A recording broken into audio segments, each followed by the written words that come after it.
Bismillahirrahmanirrahim. Assalamualaikum warahmatullahi wabarakatuh. Selamat malam teman-teman semua. Hari ini kita akan bahas tentang replikasi ya. Ya, pertama, mengapa perlu replikasi? Nah, itu kalau teman-teman baca dari materi sebelumnya ada tentang caching ya, caching atau caching atau CACHING itu ya, caching bacanya. Nah, dan itu juga ada hubungannya dengan bandwidth serta latensi. Nah, di sini kita akan bahas mengapa perlu ada yang namanya replikasi. Pertama, fungsi replikasi yang kita bahas di sini adalah untuk meningkatkan kinerja atau performance. Jadi klien dapat mengakses salinan replika yang dekat dan menghemat latensi. Ya. Terus yang kedua, meningkatkan ketersediaan atau availability.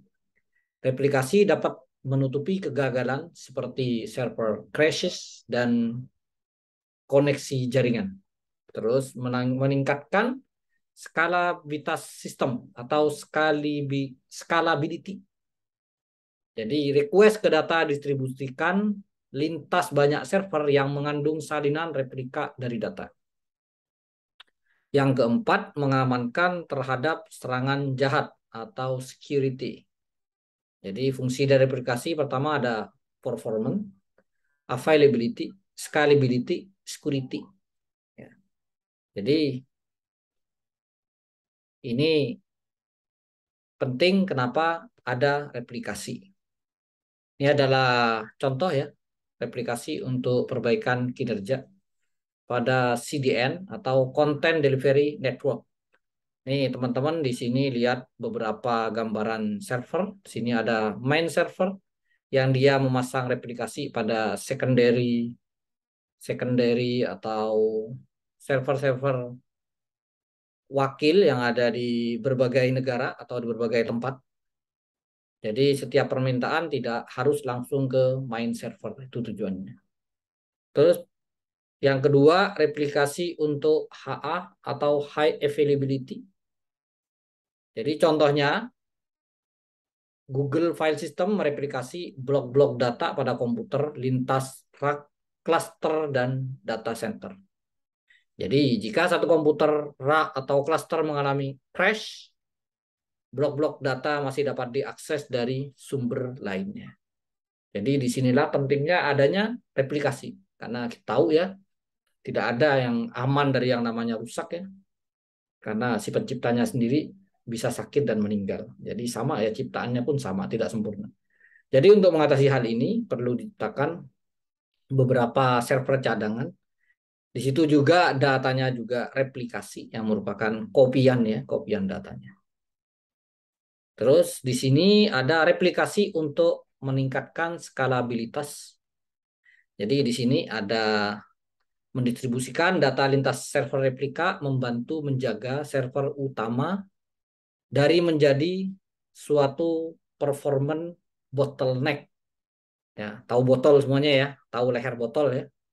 Jadi botol ke bawahnya gede, dia begitu dituang nggak akan langsung keluar semua karena apa? Leher botolnya kecil. Makanya dibilangnya bottleneck. Jadi contoh pada CDN, Content Delivery Network, dapat menurunkan beban pada server-server utama. Jadi di sini server utama direplika ke server-server replikanya di berbagai negara. Jadi begitu ada permintaan akses dari berbagai tempat, aksesnya akan dilayani oleh server replika. Jadi tidak semuanya menuju ke server utama.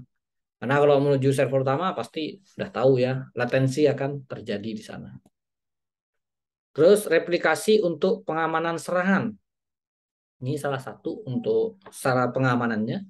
Jadi jika suatu minoritas dari server di dalam sistem yang bersifat malicious, server-server non-malicious dapat mengalahkan dalam pemilihan server yang sudah malicious.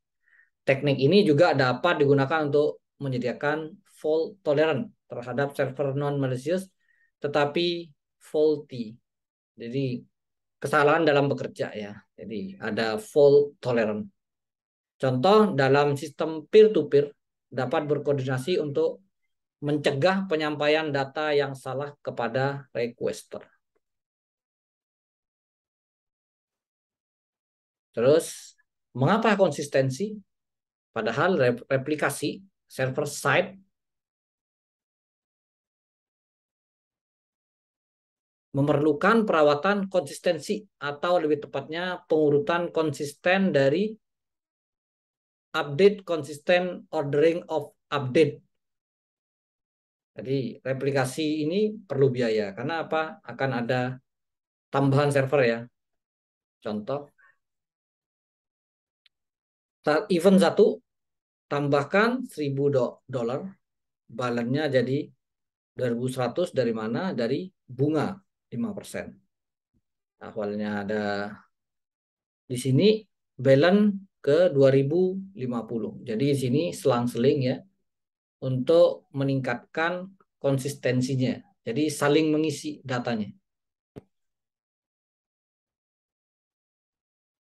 Nah, ini adalah penjelasan untuk menjaga konsistensi dari data replikasi. Jadi di sini ada beberapa replika, bagaimana replika datanya bisa sama. Ada replika 1, replika 2, replika 3, sampai replika N. Di sini ada proses 1, proses 2, proses 3. Dan di sini untuk hitung-hitungannya nanti bisa dibahas pas pertemuan offline. Berikutnya ada trade-off dalam menjaga konsistensi. Perawatan konsistensi harus seimbang antara keketatan konsistensi versus efisiensi atau performa. Konsistensi yang cukup baik tergantung pada aplikasi kita. Contoh ada konsistensi longgar atau loose, terus ada konsistensi ketat atau strict. Pertama, kalau longgar lebih mudah implementasi serta efisien. Kalau yang ketat secara umum sulit implementasinya dan tidak efisien. Terus model konsistensi merupakan kontrak antara proses yang ingin menggunakan data dan data store yang menyediakan data.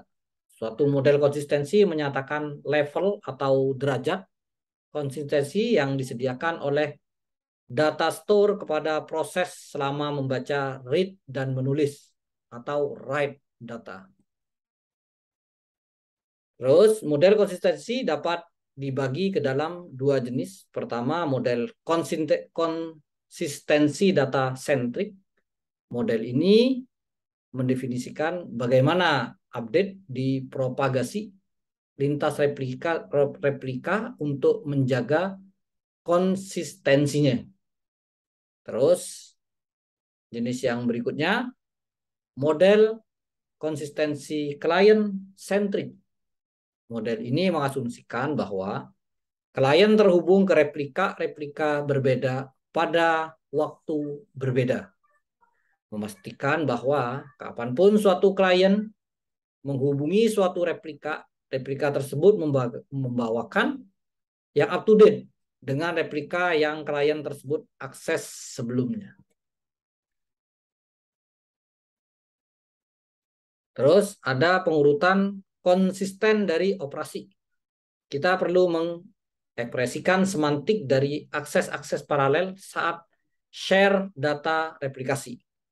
Sebelum update pada replikasi dilaksanakan atau commit, semua replika akan mencapai suatu agreement on a global ordering dari update tersebut.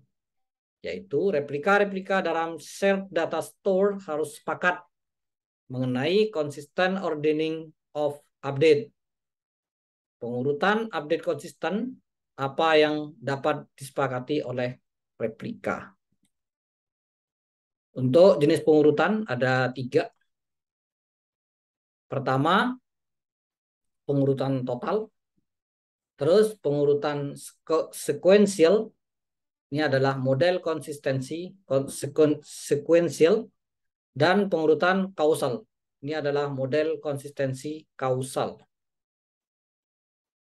Ini adalah perhitungan untuk pengurutan total. Kemudian ini perhitungan untuk pengurutan sekuensial. Dan ini adalah untuk model konsistensi sekuensial. Ini konsistensinya. Ya, sampai di sini mungkin. Silakan kalau ada yang mau ditanyakan bisa disampaikan di pertemuan offline atau di grup. Mungkin untuk replikasi saya cukupkan sampai di sini pembahasannya. Terima kasih. Selamat malam. Assalamualaikum warahmatullahi wabarakatuh.